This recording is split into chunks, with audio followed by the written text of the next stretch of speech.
haron niya nga edad nang inkabahin siya sa nagbalabag sa pagtukod sadto sang coal-fired power plant sa probinsya.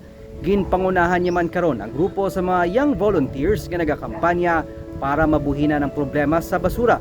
Ang recycled food ang nahimo nila nga good food para makahatag man sang dugang income sa komunidad. Aton kilalahon ang babae nga environment advocate kagang iya mga kaupdanan nga mga food waste hero sa sini nga episode sang Baganihan.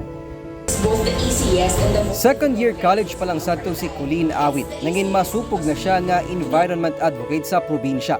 Nangin isa siya sa nagpamuno sang Youth for Climate Hope nga nanguna sa pagpamatok sa pagtukod sang coal-fired power plant sa probinsya. Wala ko nakulbaan nga mag-speak in front of many people because isa sila sa naghatag man sang fire kag fuel sa akon to see nga kadamo sang pamatanon nga very willing to raise their voices nga para hindi matukod ang amo nga coal no kag pamalabagan kung ano pa nga mga destructive nga mga projects no.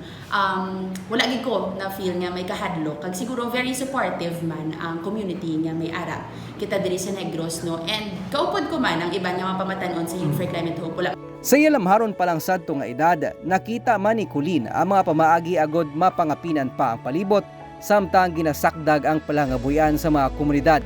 Ang pagpatuman sang plastic ban sa siyudad sa San Carlos kag ang sustainable tourism nga ginapatuman sa Suyac Island sa Sagay City kabahin sa naghatag siya inspirasyon agod nga matukod ang Sagup Negros, isa ka food waste mitigation initiative nga nagatuyo magpahaganhagan sa problema sa basura paagi sa pag-convert sa mga excess kag recycled vegetables sa mga merkado sa manamit nga pagkaon nga ila ginaserbe kag ginabaligya sa natukod nga karinderya.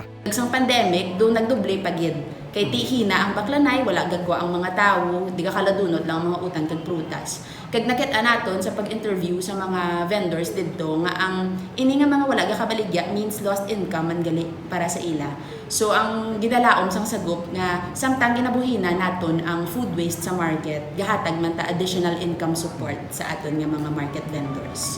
Upod sa Youth Empowering Youth Initiative Incorporated, natukod nila ang Sagup Karinderya diri sa Victoria Street sa Eroreco Subdivision sa Barangay Mandalagan. So, ang inspiration actually no sang pagsugod sang ini nga karinderya kay actually inspired siya sa mga food rescue efforts sa US no. Pero nakita naton nga sa Pilipinas kadamo-damo sang karinderya, almost every street no may ara kita sang mga mini nga mga kalan-an no. Ti nakita namon nga may potential ang karinderya nga mag-lead sa food waste mitigation efforts in the country no. So ang natabo is nag-partner kita sa vendors and then nagpa-set up kita sa karinderya. Ga-collect kita daw sa aton nga vendors ang mga manugdunot na pero mapuslan pa nga mga prutas kag utan ginabit-bit sa karinderya and we turn them into good food kag amo na siyang gina-serve naton sa karinderya. Of course gina-ensure man naton nga safe pa siya for consumption kag ang mga hindi na safe for consumption ginadiretso man sa composting units kay para nga may mapuslan lang man sa Japon. Isa si Jenrick Catalonia sa mga youth volunteers kag anay Chief Operating Officer sang Sagup Negros nga nagakolekta sa excess kag recycled vegetables sa Libertad Public Market. So I was inspired siguro by the problem itself para sa akin. So kita man ginakamisar ko ang problema kung sige ang problema. Siyempre sino ang maepekto sa problema. Kita nga mga pamalan nga nabilis sa uli. Doka mo na ang pag-inspire. Sino mag-protect? Ang anay tagiya naman sang karinderya kag karon nagaserbe nga cook sang Sagup Negros nga si Adora Alisbo. Labi nga nalipay nga nanging kabahin siya sang organisasyon. Humalin nga nawadan siya sang palangabuyan sang nagpeak ang pandemic.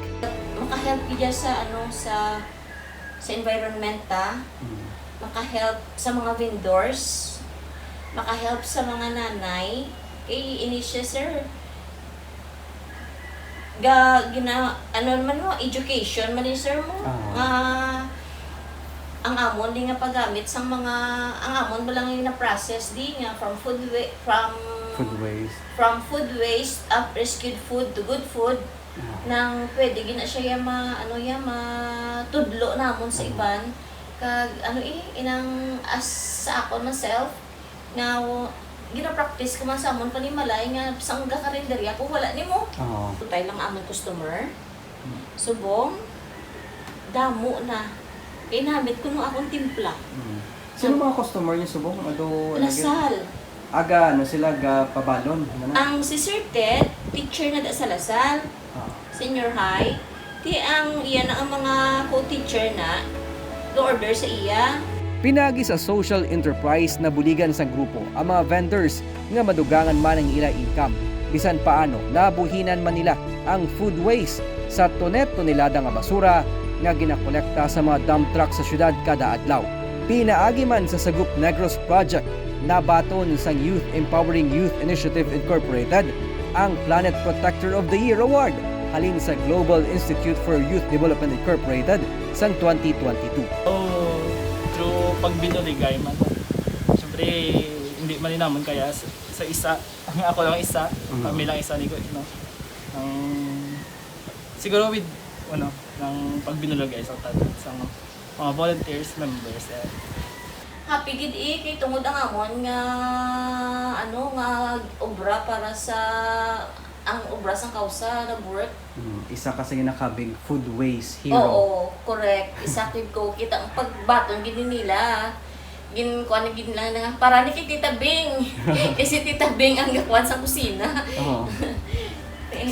Handom nanday kulin upod sa youth organization nga madugangan pa ang mga Sagup Negros Carinderia sa mga local government unit. Agod nga mas mapasanyog ang kampanya bahin sa pagpangapin sa palibot. Tulok na siya namon every time nga may award kami nga do ka opportunity nga mas mapalaganap pagid bala ko ano amon ginaobra nga mas mapalakta pagid siya and to inspire other young people nga capable man sila magsugod sa ilang nga mga own local climate solutions.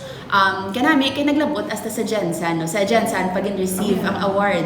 Natungod man sa iya dedikasyon angod sa pag-amrig sa palibot, nangin isa si Kulin sa mga napasindunggan nga babae sa Negros Occidental Governors Conservation Achievement Award. Si Kulin ang bag-o lang nag-graduate sa kurso nga Chemical Engineering. Siya karon ang nagaserbe nga advocacy kag mill manager sang Negrosanon Youth Leaders Institute. Para sa iya, labaw sa mga pasidungog ang makita ang mga kasubong niya nga anay pamatanon upod sa komunidad nga nagaserbe nga tagpangapin para sa dunang manggad. Dili sa NYLI kapatigid kita kung ano siya bala ka-important nga mapamatanon na galid kiti it's much more sustainable no kag later on kita man ni ma-inherit no sa kalibutan nga where we live in no. So ka very inspiring no ay daghatag hope bala sa aton despite all the issues sa pangatubang naton may paglaom kita. Ang mga kasubong nila mga food waste hero pila lang sa nagahatag sa iban pa nga mga pamatanon agud maghimo man sang tikang para maamligan ang palibot. Hindi mo kinahanglan mangin gamhanan o kon may ikasarang agud makabulig sa imo isig katawo. Bisan ako o kon ikaw, pwede mangin baganihan. Ako si Nico Delfin, magadala sa mga istorya sang paglaom kag pag-asa sa kada simana.